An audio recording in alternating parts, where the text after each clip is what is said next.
and we'll welcome in JC, who is working for the Rams media department today. It looks like Oh, on the Titan hey, Moore Hotline, courtesy of Duffield Home Improvements. yeah, it's like Vince Ferragamo. yeah, man, they need a Vince Ferragamo type run. Matt Stafford's going to have a pretty good game, and Cooper Cup's going to have to get involved. The rookie of the year, Puka Nakua, Tutu Atwell, Tyler Higbee, Kyron Williams. What a running back he's been for them out of Notre Dame, right? So I think the Rams are going to be fun to watch in this game with the Lions. I think it'll be one of the more entertaining games. They got them on Sunday night at prime time, so it's the last one before the Monday night game, of course. And I think I think it should be a fun game to watch. I'm not expecting the Rams to win though. I think Detroit at home is legit. I think Detroit is it has a real shot to actually play hard and compete and maybe even beat Dallas in Dallas during the playoffs if Dallas should beat Green Bay, which I think they will. So, it's going to be a fun weekend of football. You got five wild card games and then the Monday night game. You're going to have basketball weekend long. This is a good weekend, right? I mean, you got the golf tournament in Hawaii. We didn't pick the golf tournament last I week. know we forgot. That's the That's your tournament they're fault. going to That's shoot. on you. They're going to shoot 29 or 32 under Yeah, par. that's right. That's right. And Nick Saban's going to go live down next door to Justin Thomas. I mean, they are really good friends, according to Coach Spurrier. I listened to Coach Spurrier yesterday on the Feinbaum show. First thing that Spurrier said when Paul Feinbaum asked him about Nick Saban, the very first thing was, "Well, Let me guess. okay, I gave it away. I just gave it away. What He was probably, well, what did you say? Oh, about golf? it? Yeah, Yeah, I figured Coach would have said, well, Saban had a great career, but remember they were number one, and we were South Carolina. We upset them. yeah. Don't worry, all that happened, right? But he did mention his golf. That was the first thing out of to begin his interview. Look, Justin Thomas will be his neighbor, and they'll go play golf. Coach Saban has done it all, man. He did it Yeah. all at Alabama. So I don't know if people didn't see the Tom Rinaldi video that's going all on Twitter. It was phenomenal. yeah, Um, Kind of what sad, a run, actually. historic JC, run. I got a question for you. Yeah, Would you be, if you lived in you know where Cut Bank, Montana is? no, I don't know. Well, it's a very cold place. So I don't think you would be doing the show if you lived in Cut Bank, No, Montana. The wind chill not right now outside. is 59 below.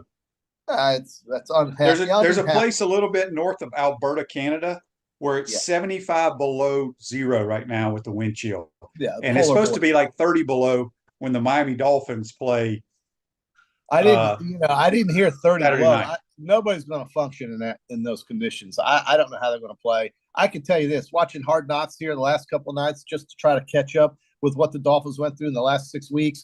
Everybody's excited. They were all happy when they clinched against the Cowboys, a playoff spot. You see Mostert walking down the beach, right? And it's warm, and they're in their shorts and in their sandals and in their tank tops. Little did they know that about 3 weeks later, they will end up being in Kansas City, Missouri, where it's going to be 0 degrees or below.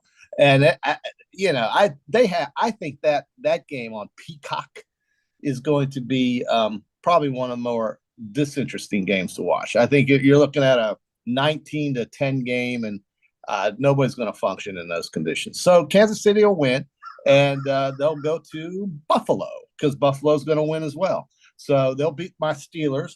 Without TJ Watt, I can't see how the Steelers stop Buffalo. So we've got that, right? And then on the Houston Texans will play Cleveland. I'm expecting the Browns to win that, QB. And we can go through the games on the picks contest if you want to do that. But Well, that's uh, what we're going to do. yeah, it's a good weekend of sports, man. I mean, it really is. And then you've got the local state, Florida now 0-2 in basketball. Here we go. They need a win.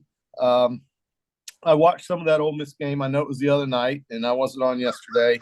But did you observe anything alarming in that game that you're worried Yeah, we, about? we, we have trouble. We can score, but we have trouble stopping people.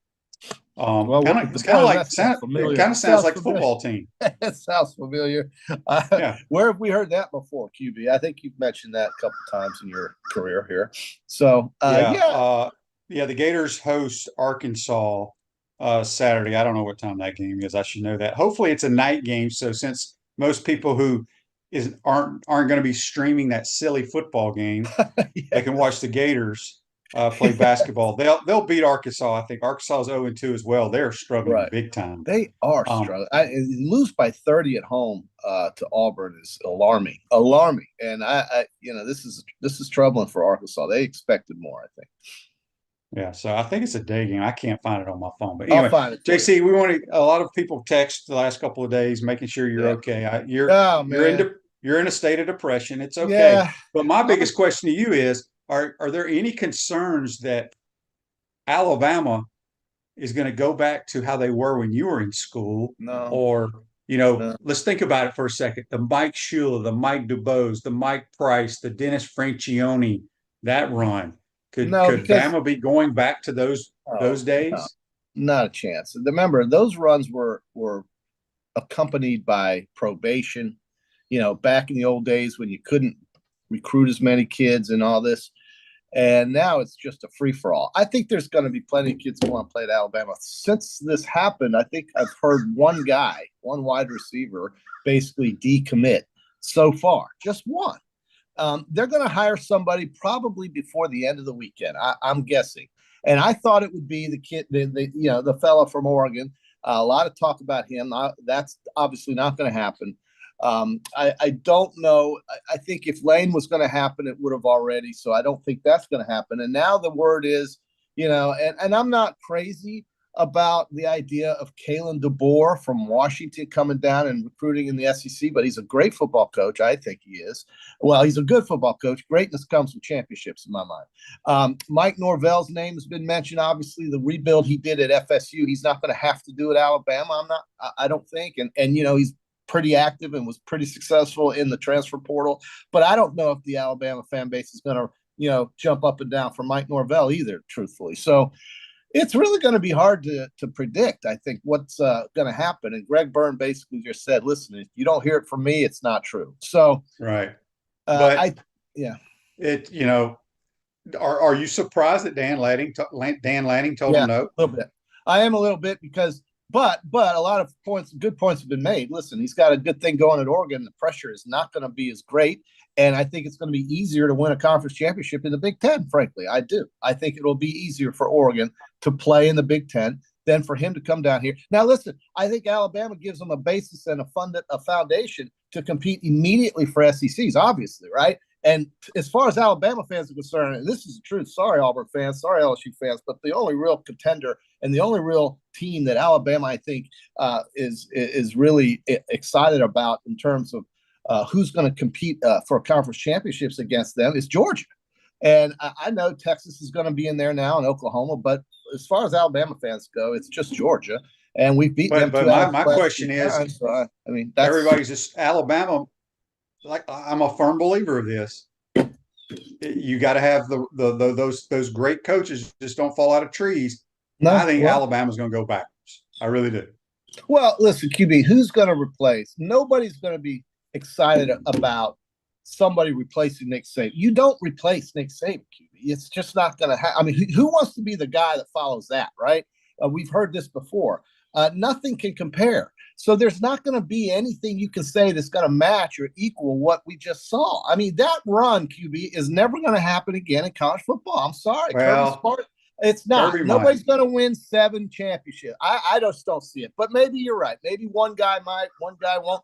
Listen, we don't even know if Kirby's going to be sticking around Georgia for very long. So I think that because, listen, he doesn't like this NIL and the transfer portal any more than anyone else, even though I think he's done a great job and has embraced it very effectively. But the reality is that I don't see that being repeated in today's environment and in today's landscape. I just don't see how that's possible. And, listen, he won 7, but QB, he played for 10 or 11. He won 7, lost 4. I mean, I understand. That's just like, but I said, Kirby's only been the head coach there for what, 6-7 years? He's played for, I think it's been 8 years. Yeah, he's won 2, but yeah, they're the only team they're the premier team now. Unfortunately, it's hard to say that, but they are. On the Take No More text line, they're great, but they have to win. If you're going to compare the two, then you better start winning more championships, and they could. But JC, in the period of time so far, he's won just as many. 8. Well, he's won 2 in his first 8 years. I think Nick did something like 4 in his first 8 years. All right. So Well, this Chris and Micah says Nick Saban is the greatest Alabama coach ever. All of his championships are legitimate, unlike the Bear. So I'm not really. I don't know about all that, but I think the biggest number. Well, some of the two things. I'm not going to repeat what everybody else has said. I can't really add anything to what everybody else has said about Saban. But 2 things that I think really stand out, QB, is that this coach had 45 first rounders go to the NFL. Nobody else is close to that number. And he's had 35 of his coaches end up being a head coach. Now, think about that. In his coaching tree, 35 coaches ended up being a head coach. That's incredible. I mean, nobody's arguing. Nobody's going to argue me. I'm just telling you that I feel like Alabama's getting ready to deal with the Shula, Mike Dubose, Mike Price, Dennis Franchione era. Why do you say that? I just think it's going to happen. I just think why? It is. Well, why? What's wrong? Okay, so the top coaches, Dan Lanning, Lane, Kirby ain't going there. Dabo ain't going there. So everybody thinks just because you hire somebody else who maybe Mike Norvell is not the answer at Alabama. I can tell you that right now. If they hire Mike Norvell, you're going back to winning 9 games, 8, 9 games. Watch. That's just my opinion. I could be 100% wrong when we're 90 years old still doing a podcast. Okay. Well, we'll see. I'm just telling you. People just think because it's Alabama, in my opinion, for them to continue doing what they're going to be, is they better have hired Dan Lanning, Kirby, Lane, or Dabo. Well, if they can't get those, they're going back to that era. I'm telling you. I don't know. Or Sark. I think Sark is a good. There's like 5 guys that I think could keep Alabama at the top. But if they don't get one of those 5, in my opinion, I don't think it works. But I don't. But you still haven't told me why it wouldn't work. I mean, what? How do you know? Because JC, those people went to Alabama because of Nick Saban and what he was doing. Right. It's no different than what Florida has gone through. Steve Spurrier won a ton. Urban won a ton. We've gone through 5 or 6 coaches since then. Doesn't matter what happened in the past. That's just my gut feeling. I could be 100% wrong, and I have no problem if I'm wrong, but that's just how I feel. Okay. I just think it's interesting that these guys are telling Alabama no. Well, one has. Well, I think there's been more than that. We just don't know. We don't know. So we'll see. Greg says, Shane, why didn't Florida want Lane Kiffin? Well, I think a lot of people at Florida wanted Lane Kiffin. I think we'll find out by the end of the weekend. I really do. This is a long weekend. Remember, there's a federal holiday on Monday. So I think something's going to come out in the next 72 hours. We'll see. Look, I mean, you got to remember, before all these great coaches that you're rambling off about were great, they weren't great. They became great. And, Saban. Well, I don't think they're not Nick Saban because they haven't won. Nobody's Nick Saban, QB. You can't. I know that, but I'm just telling you, those are the guys, in my opinion, that if Alabama hired, they could stay at a high level. If you hire somebody other than them, I don't think they're gonna stay at a high level unless all the players leave, dude. I mean, come on. JC, they will graduate eventually. Florida was elite. Okay? Were they not elite with those 2 coaches? Yeah. Well, Florida made some bad coaching decisions. Okay, that's my point. Y'all hired all those other coaches until you hired Nick Saban. Now you got to hire a new coach. Let's let Alabama first hire some bad coaches before we worry about them going down. Well, I just named Mike Shula, Mike Dubose, Mike Price, Dennis Franchione. That was before Saban and before the current administration and before everything. That was before everything. I mean, Chris on here says you sound delusional like every Alabama fan. Well, I don't know what Chris is talking about. Gino says you're in denial. About what? Oh, okay. So let me just get this right. According to the world in Chris land and Gino world, that Nick Saban leaving means Alabama's going to turn into a Florida. I didn't say it could. It could easily what happen. You're saying, and that ain't. I don't see it. Sorry. It could easily happen. Alabama's better than Florida. It's not. Nobody thought when Spurrier had his run and Urban had his run that Florida would fall like they did. I'm just going by on what happened there. It could easily happen at Alabama because, like I said, I'm going to go with it again. After Gene Stallings, Mike Price, Mike Dubose, Mike Shula, and freaking Dennis Franchione. Mm-hmm. Okay, none that's of that four has coaches anything to do with what we're talking about right now. And the other thing is Michigan going to go down the toilet when Harbaugh goes to the Raiders?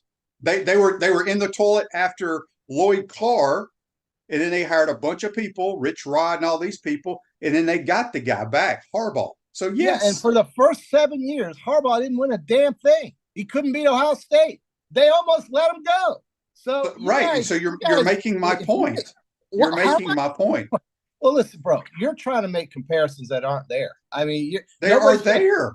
But nobody compares with Saban. It doesn't matter. You can bring in Landon. You can bring in. Okay, I'm not say that with Steve Spurrier at Alabama. I'm using the Florida model.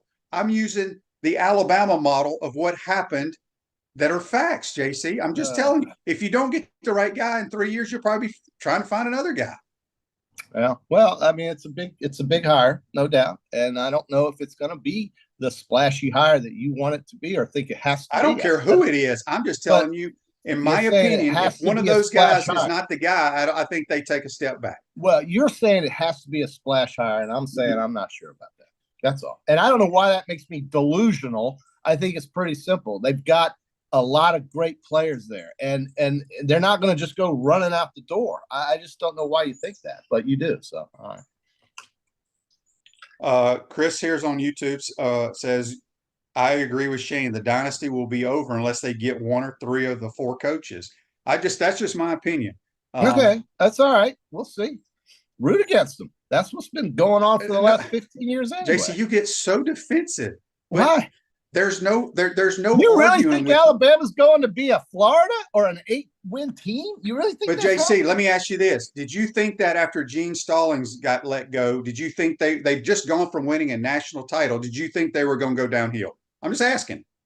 Well, remember every time I'm just asking me what? Did they won a national title in 1992? That means they hoisted the trophy. Okay, the next. They've had 5 coaches from Gene Stallings to Nick Saban. Okay, 5. Yes.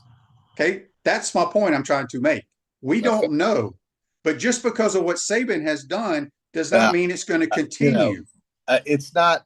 I don't think Alabama turns into Tennessee, Nebraska. Okay, we didn't think Florida was going to do that. We didn't think Nebraska was going to do it. You just don't know. So Florida had the most uninspiring hires in football as head coaches that I've seen since the Tennessee and since the Nebraskas. I mean, I'm sorry, but Jim McElwain, Will Muschamp. I think Will Muschamp, you'll ask a lot of people, thought that was a great hire. It was not. He came from Saban. It was a great hire because he was the coach in waiting at Texas, but he hadn't coached a game at all. He didn't coach any football games as head coach. He was the coach in waiting at Texas. He wasn't even there. Mac Brown was just there. Because you're not a head coach doesn't mean you can't coach. I didn't say he couldn't coach, but I didn't think he was the guy to be named head coach of Florida. Jeremy Foley thought that. We'll see how that record went with Jeremy Foley's track record of hiring football coaches. My God, why do you think Greg Burns is going to be just as bad as that? But again, like right here, my point I'm trying to make: Bama fans probably didn't think they would become mediocre after Gene Stallings, but they did until Saban came along. So you just don't know. So anyway, don't get so upset, JC. We're just bringing up facts. Yeah, I guess, but you're taking the 90s and making it seem like that's what is the difference between whether it was the 90s or the 2000s? Because football is different. You got to find. It's a hell of a lot harder now, right? So that's for everybody. That's for everybody, QB. Yeah, who's going to be the next dynasty? Right? Well, you say it's Georgia. Okay, maybe, but how do you know Kirby's going to be hanging around for 17 years? I don't. If he leaves, they're probably done. Well, listen, I'm not discounting the idea that that hiring coaches is the biggest decision that an athletic director makes. There is no question about that. But you don't know about the success until after it's already happened.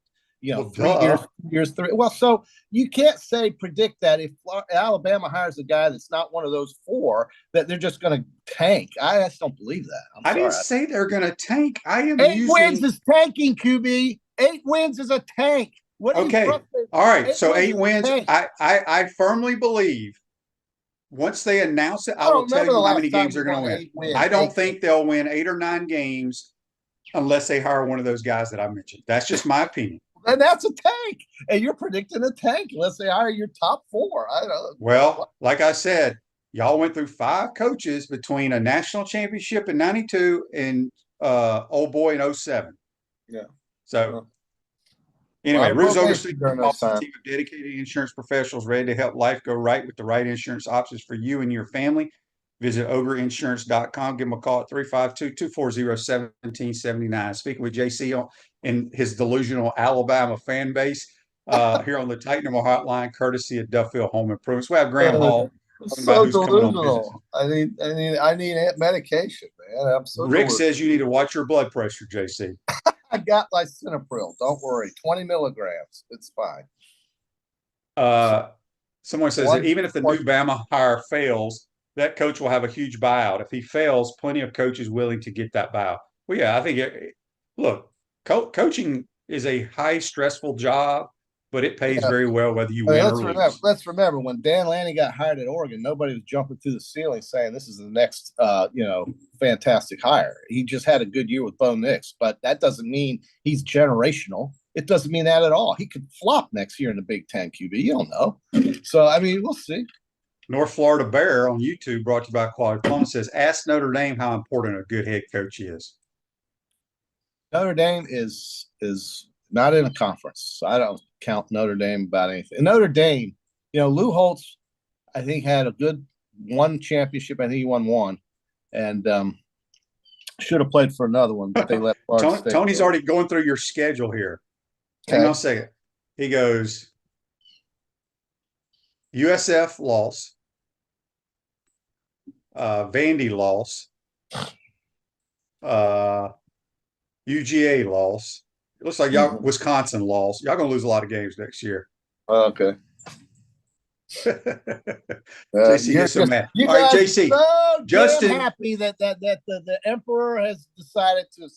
You guys are so happy around here. Everybody in the SEC in the world. I mean, they threw toilet paper in the trees at Auburn because they're so happy that now maybe Alabama will be on their level again.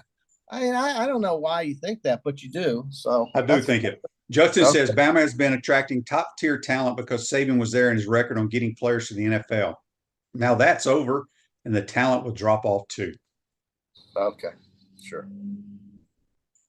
All right, we're gonna. What's today's date? Today's date is January 12th. We'll have to put this. I think they archive these podcasts, and we'll look back in 4 or 5 years and see if JC is like throwing crap at Mike Norvell as his head coach after 2 years. God.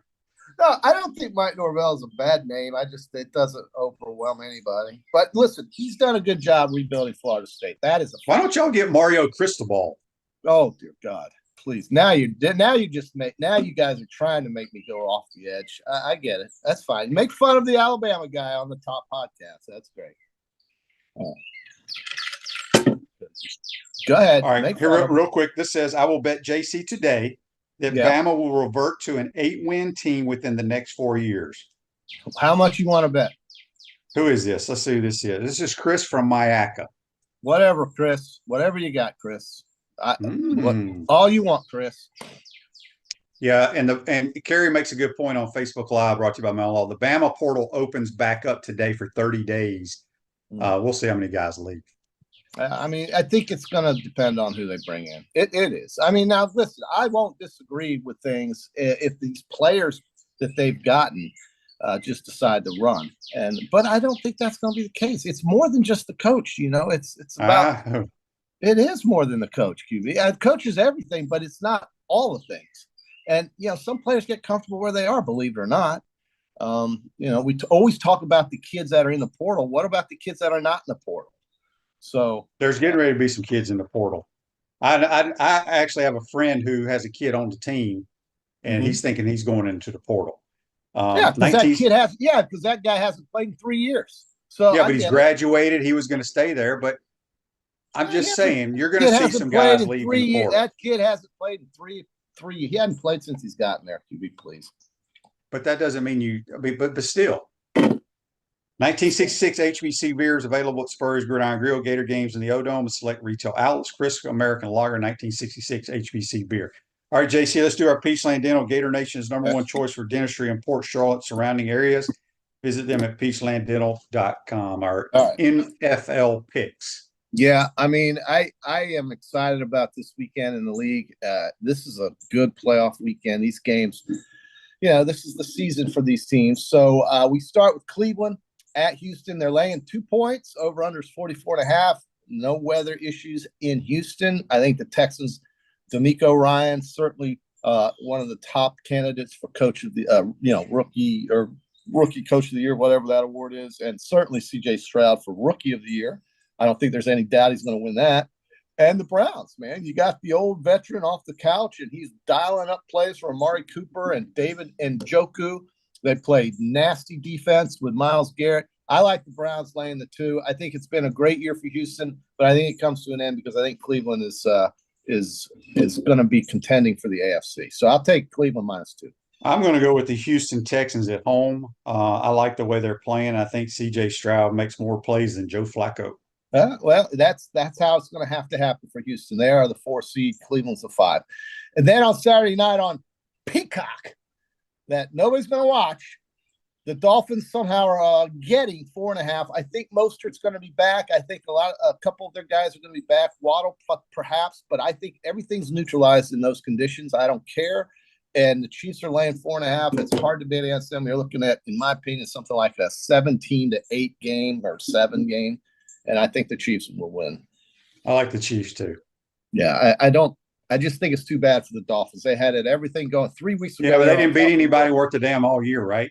They beat Dallas. They only beat Dallas. They're the same team. The Sunday games, this is cool. 3 games on Sunday. So really, I mean, this is an all-day deal, watching football. Pittsburgh, I would have liked their chances to keep this game close if T.J. Watt didn't get hurt and would be missing from this game. So without T.J. Watt, you can't stop Buffalo. He would have been a real pain in the ass for the Buffalo Bills and with the way they run their offense. But laying 10, I think they'll cover that at home against the Steelers, who have played great under Mason Rudolph. But again, tough weather issues, and it's going to be cold as hell. And I just like Buffalo at home, man. They're hard to deal with at home. Yeah. Yep, I like the Buffalo Bills at home as well. Green Bay is getting 7 at Dallas. I know who you're going to take here, and I would tend to go with you on this pick, but I think Dallas at home is a different animal. I think they're going to jump on Green Bay early and fast. They're laying 7. I know you're going to take the 7 with the Packers, but I'm going to take the Cowboys. I think they win by 2 touchdowns. Yeah, we know Cowboys play good at home, but I like the way Green Bay, Aaron Jones back running the football. Jordan Love's playing well. Hopefully they'll have that. Hopefully that speedy wideout they got #9 will be back. Yeah, I'll take the Packers. Okay, I'll take Dallas in that one. Gosh, all I got is favorites here, except the Browns.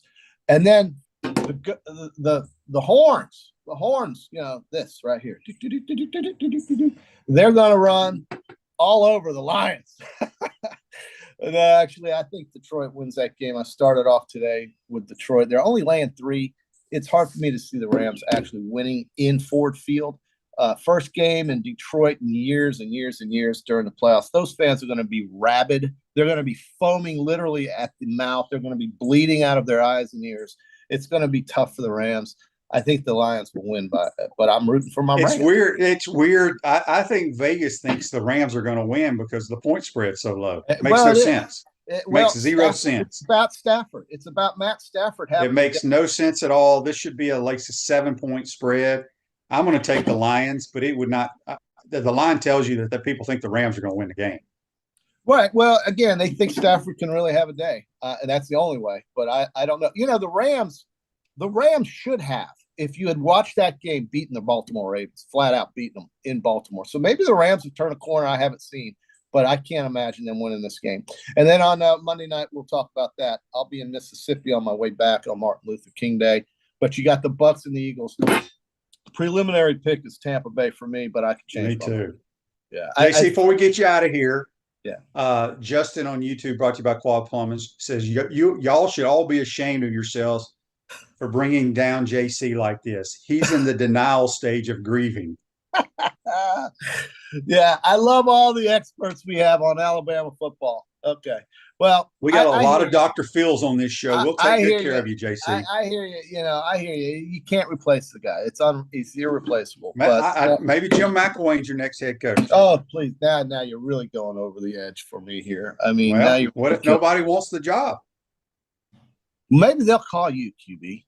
Nope, I don't want it either. I want to play. Play golf. Yeah, you would take it if there was a couple of numbers. You would. No, just like I was offered a job to coach, and I was like, no, thank you. No, thank you. Okay, all right. Yeah. Sure. All right, JC, we got to get to Graham Hall. He's going to talk about all the great players we got here this weekend.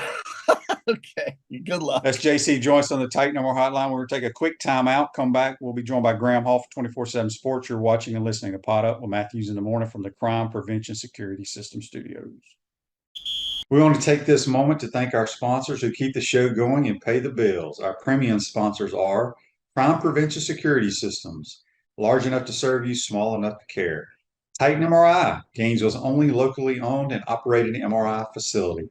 Meldon Law, the only official injury and accident law attorneys of the Florida Gators. Peachland Dental, Gator Nation's first choice for dentistry in Port Charlotte.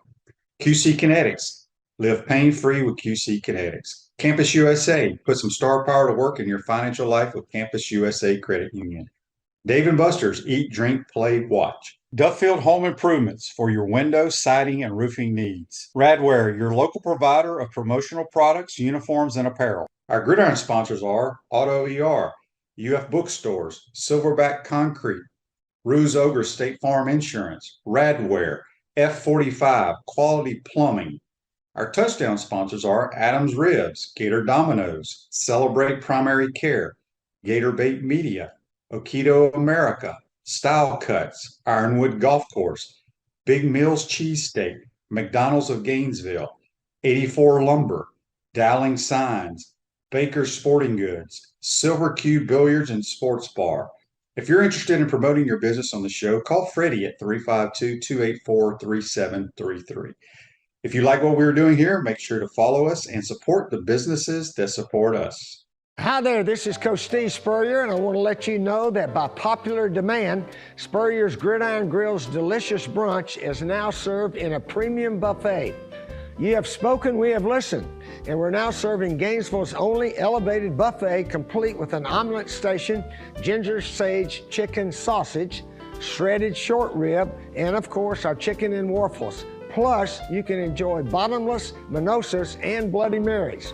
So join us every Saturday and Sunday from 11 to 3 for the best brunch in town. Welcome back to the Crime Prevention Security System Studios, large enough to serve you, small enough to care. Silverback Concrete's a family-led team of heavy concrete specialists that build commercial structures with unrivaled quality. Silverback Concrete, you stand on it, we stand by it. We're going to go back to the Titan Number Hotline, courtesy of Duffield Home Improvements, and it's our man from 24/7 Sports, Graham Hall. Good morning, Graham. How you doing, bud? Good morning. Good to be here. Always a pleasure. Hope y'all are doing well. Before we jump into football, Graham, do you cover the gymnastics team?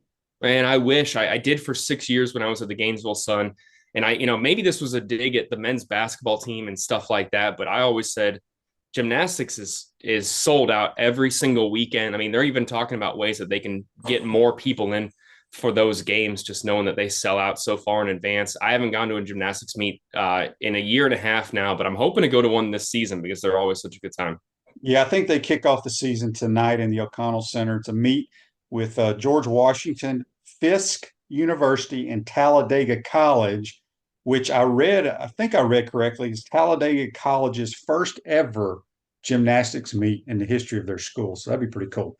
So good luck to them. I need to find out more about our gymnastics team. I know we got some girls that are like not participating because they're getting ready for the Olympics, which is good and bad, I guess. All right, let's talk about Gator football. It's a weekend where they're hosting players that could help this team this year and in the future. Yeah, I mean, absolutely. I think that some of these things are, I think I said this last week, some of these things are still fluid as we get towards the weekend. Florida trying to keep a lot of information in-house to give them the best chance of getting these guys on campus and having a chance to actually land them if they're looking to get them in.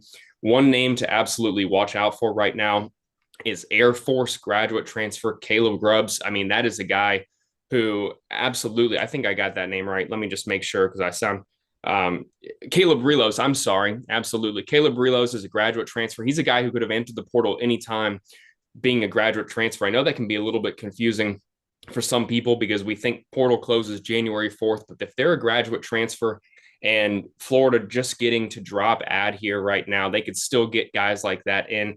So he's someone who is going to take an official visit this weekend here in Gainesville. And it's a position that, you know, that I think they could add some depth to. You get Keon Zipperer back next season. You lose, I believe, Dante Zanders.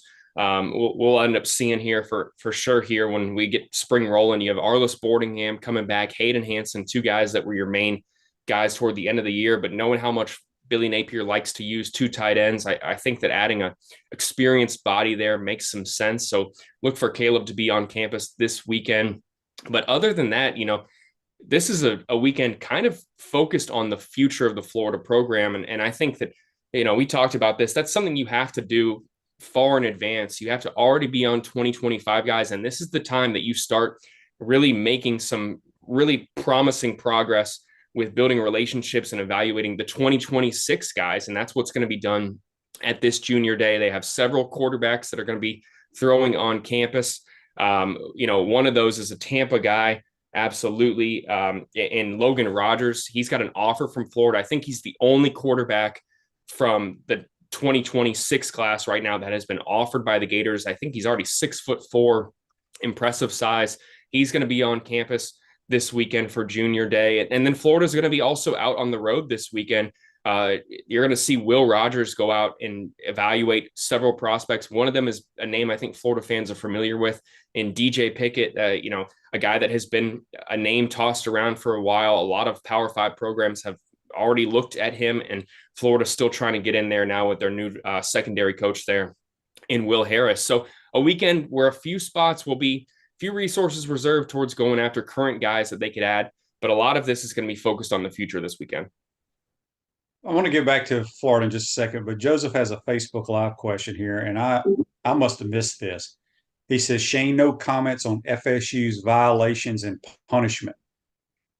What do you know what he's talking about, Graham? Yeah, I know what he's talking about. Yesterday, it was announced that the NCAA had stripped some level 2 violations for FSU. And before I get into this, I understand that this is a rival program for Florida fans. So anytime you can see them hurt a little bit on the recruiting trail and how they're going to put their roster together for the next year, you know, I can understand why you'd be happy about that as a Florida fan. But what these are, when you read the details for it of what Atkins was alleged to do, you know, the offensive line coach there at Florida State, apparently all he did, and not to minimize anything, because I know this is something the NCAA takes serious, but all he did apparently was drive a prospect and his family to a meeting with an NIL collective to discuss an NIL deal. And that, I guess, is one of the barriers that the NCAA still does not allow programs to do. And they put that under facilitating an NIL deal between a program and a prospect. Right now, programs can just kind of tell you what their resources are, what partners they've partnered with from a collective standpoint, but apparently they can't drive them and give them a free ride and drop them off there, or else they could be hit with what FSU was hit with, which was a reduction of 5 scholarships. They're going to lose 1% of their total football revenue, which is a bigger fine in my mind than the $5,000 the NCAA also fined them. But the big one is that they're only going to have 80 scholarship spots for next year. And what really I think that does to programs is that just causes you to spend more NIL money on guys that are going to be quote unquote preferred walk-ons that you can help them, or maybe not drop them off, but they can get, in theory, a better NIL deal to make up for some of that lost scholarship money. So in the NIL era, I think it's a lot less of a punishment than it would have been 4 or 5 years ago. But certainly FSU was hit with some violations late last night here, and we'll see certainly in the repercussions of that. But I absolutely think that there's a reason to think that this is not really that big of an issue, and they are not the only program that has done this. Let me make that clear. Yeah, that sounds just absolutely ridiculous to me. With everything going on in today's world, driving somebody to a collective meeting, that's just dumb. But that's the NCAA for you. Question for you, Graham, here on the YouTube, brought to you by Quality Plumbing. Christopher wants to know if you think Billy Napier should reach out to Grimsley and Mincy since Saban has retired. They both committed to Alabama because of Saban. I think they already should have reached out to them if they haven't already. I mean, that would have been one of the first couple, phone calls I made along with Keeley. I think that those guys, kind of like maybe the Grayson Howard thing, the linebacker who ends up going to South Carolina, Florida was in it with those guys to the very end. And anytime that someone's unhappy with their role, a coach leaves, especially now where Alabama players have 30 days to enter the transfer portal because their coach has left the school. I could see that there's going to be a lot of poachers out there, because some vultures hovering over trying to take some of those Alabama players who thought that they were going to go play for the legendary Nick Saban and now don't know who they're going to play for. What we have heard from Alabama's side is that Alabama told a lot of these guys on the roster, hey, wait 72 hours. We're going to hopefully have a coach in place by then. And if you're not on board with it, enter the portal, but give us a chance here to make a hire that could be a very impressive hire, knowing the resources at Alabama, knowing that there's going to be a bunch of coaches not named Dan Lanning, obviously, who are going to be knocking down the door in Tuscaloosa to get a chance at that job. I've seen some people say, hey, why would you want to be the guy who follows the guy? Hey, I'll give you, 9 figures of reasons. I think a lot of people would absolutely want that job. You look how that turned Saban into a billionaire pretty much here. Coaches aren't running from expectations and a crazy fan base who's destined for success. If they're a hungry coach, they're going to want that job. And who Alabama ends up getting could certainly impact some of these guys Florida was in the mix for when it comes to the portal. We'll have to see next week here, but I would expect that Florida has already, sent a few emojis and a few messages to guys that they were in the mix for. Certainly Grimsley is one of them. And we'll have to see here in the coming weeks, because there's going to be another month where a lot of their roster may make some decisions based on who the coach is. Yeah, there's no question about that. Andy's question for you on Facebook Live, brought to you by Mellon Law. Who among the guys that we have recently signed out of the portal are the coaches most excited about? I mean, let's start with the 5-star guys. I mean, that sounds like an easy one, but you get DJ Lagway, what he did being the Gatorade National Player of the Year. That is certainly a very exciting one. I think it also has given Florida a lot more confidence in the future of the quarterback position. Certainly you look at how their roster looks like right now. You just have 2 guys really as scholarship quarterbacks in Graham Mertz and DJ Lagway. People have already started talking to me about, well, could this be like a Chris Leak, Tim Tebow type situation? Let's obviously pump the brakes on him having an impact like that in year one. But one thing I'm absolutely confident of is that you are going to see DJ Lagway on the field in some form in 2024. The guy is too good to just sit all year long, and injuries happen at any moment here. That's a guy that you absolutely have to prepare to be able to, you got to play guys like that in year one. Obviously, I think LJ McCray, his role could change a little bit as he develops at the college level. Could eventually be a 5 technique guy. I don't know if he's going to play that role this season here. So that's why you've seen Florida add guys like Joey Slackman, make sure that they have some veterans who are able to fill that role heading into this season here. But they are certainly excited about his potential, just massive wingspan. He's got great measurements, great size for just, being an 18-year-old out of the high school, guy who still should be in high school before being an early enrollee. And then I'm going to go to the linebackers, 2 of the other highest rated guys in this class here. Miles Graham, I know you've seen him. He's certainly someone that Florida believes is going to be able to come in and make an impact in year one. They've obviously had some attrition there at the linebacker spot. And then the last one I'll say is another linebacker, but he's not going to be on campus until June. Maybe it's like a Trevor Etienne situation where he's able to make up so much ground in 2.5 months, see the field, make an impact despite being a mid-year guy. That's Aaron Childs. If you saw Aaron Childs on the field right now, you would think, okay, this kid has got to be already a sophomore in the college level. His frame, he's already physically developed, very intelligent, confident guy. They're really, I think, optimistic that those guys are all going to be able to play a role for Florida this upcoming season here. Obviously, you talk about the line of scrimmage. It's going to be really tough for a lot of your incoming guys, freshmen, defensive linemen, offensive linemen, to be able to play a role in year one. If that happens, I think Florida will be overjoyed. But those four guys I mentioned, I would not be surprised if they're playing very, very significant snaps this season. And I think that DJ Lagway is someone you're going to see in multiple packages with Graham Mertz this season too. Radware is a family-owned business that prides itself in excellent customer service while providing quality and affordable promotional products and customized apparel. A few more minutes here with Graham Hall from 24/7 Sports.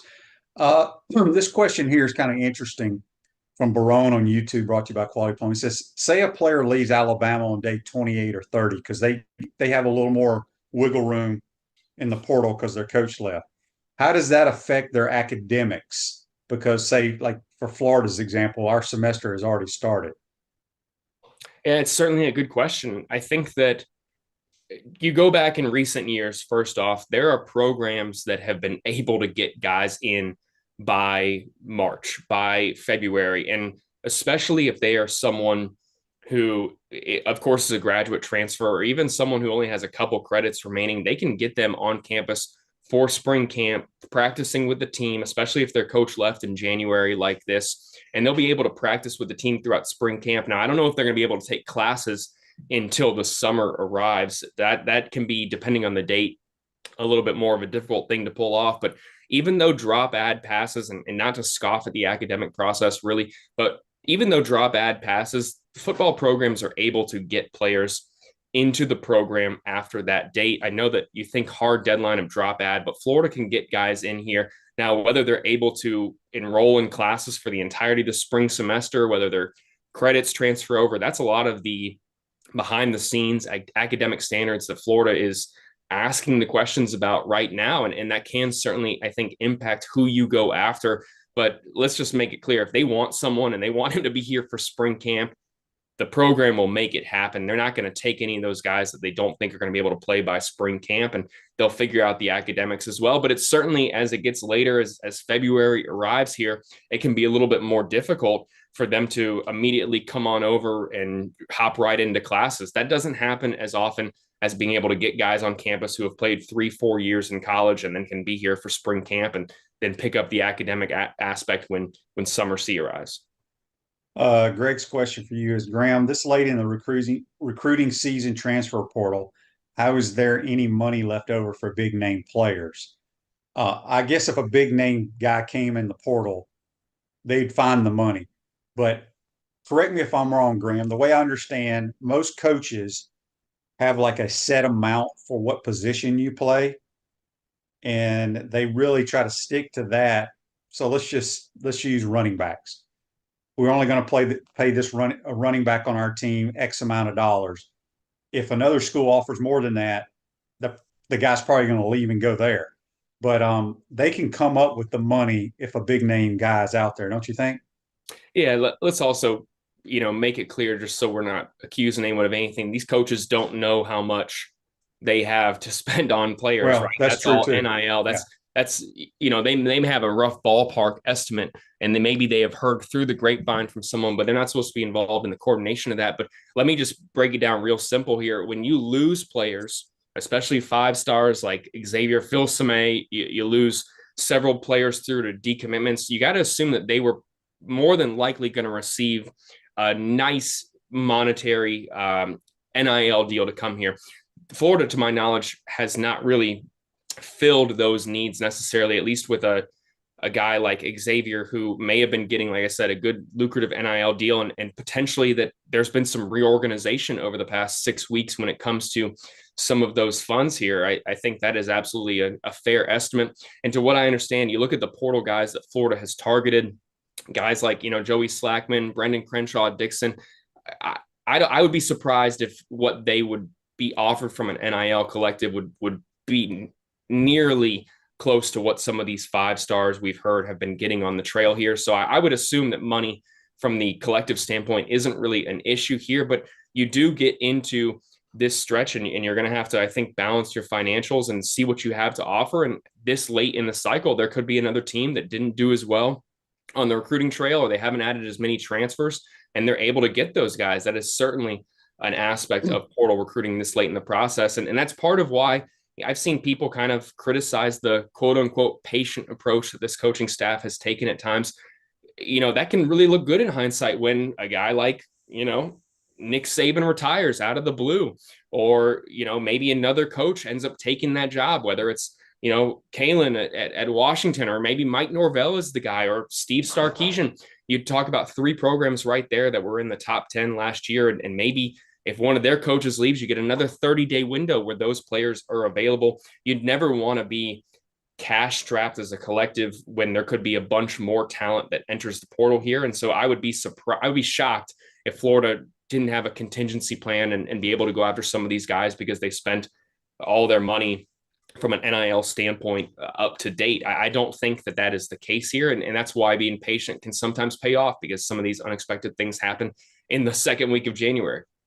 All right, last thing for you here. Chad mentions here that no one redshirts anymore. I think the Gators redshirted a few guys because they all want to get the money and go to the NFL. That's what's crazy, is there's only about 2% of these players that are going to make it to the National Football League. We did redshirt Andy Jean and Mizell, correct? The 2 wide receivers? To my knowledge, yeah, absolutely. Yeah. Okay. All right, Graham, let everybody know how they can follow you on Twitter and at 24/7 Sports. Yeah, follow us at Swamp247. Blake Alderman will be pumping out content of who Florida is going to have on campus. We'll be out there tomorrow covering the junior day. Should be a very interesting day for Florida. It's going to pick up the pace here over the next month, certainly here. So we'll have all that information as well. You can read more about the quarterbacks expected to be in town. We've got a running list of guys who we expect to be on campus for junior day, at guys like Antoine Hill, some players that I think Florida fans may be familiar with as well. Also information on the portal visitors. So check that out at swamp247.com. And, one last note, as for redshirting, I think that if you're a program that plays a whole bunch of young players like Florida, you're going to redshirt less guys, but there are certainly some players on this roster that redshirted. You mentioned the wide receivers here. I'm going to throw out another name that I think that Florida's coaching staff is a bit higher on than some people may realize. That's Roderick Kearney. He was on scout team last year, ended up redshirting, but I've heard really positive things about him being able to compete at that center position with guys like Jake Slaughter and Najee Harris. So certainly some guys on Florida's roster did redshirt last season, and I think that they're expecting some of those guys to make a leap this year. And anytime you get a guy who's comfortable coming in, spending their time developing, isn't itching to go somewhere else if they're not seeing the field in year one, I know that's got to make a lot of people feel good out there, because that is the way it works. You have to have players who are patient developers, because that's going to pay off for them. And Florida certainly thinks that they added some last year. So a lot more information coming on Swamp 247. Make sure you check it out. And we'll be covering basketball tomorrow as Florida looks to bounce back from their worst loss of the season in a sold-out game against Arkansas, a team that fell to Georgia here this past week. So busy weekend in Gainesville between junior day, gymnastics, as you mentioned, going to be a great time. If you're going to gymnastics, get there early. It's going to be a long line. It's going to be sold out. It's going to be a really good time. So looking forward to being back pretty soon and talking all things Gator. Shane, thanks for having me. Hey, appreciate it, Graham. That's Graham Hall. Join us on the Titan Tomorrow hotline. Appreciate your time, my bud. Always my pleasure. Y'all take care. All right, let's get to This Day in Sports, brought to you by Campus USA Credit Union. Put some star power to work in your financial life with Campus USA Credit Union. 2017, Justin Thomas at age 23 becomes the youngest player to shoot a sub 60 round. He shot 59 in the opening round of the Sony Open, which they're playing in right now. And he also went on to win the tournament. So that's This Day in Sports, brought to you by Campus USA Credit Union. I want to thank JC, who's in, we got a lot of people here that want to rent JC for parties. We can probably do that. But I want to thank JC and Graham Hall for joining us on the Titan Number Hotline, courtesy of Duffield Home Improvements. Hope everybody has a great weekend. Hopefully the Gators win tomorrow in the O'Connell Center, and we'll have some good playoff games to discuss on Monday. Take care, folks. See you Monday.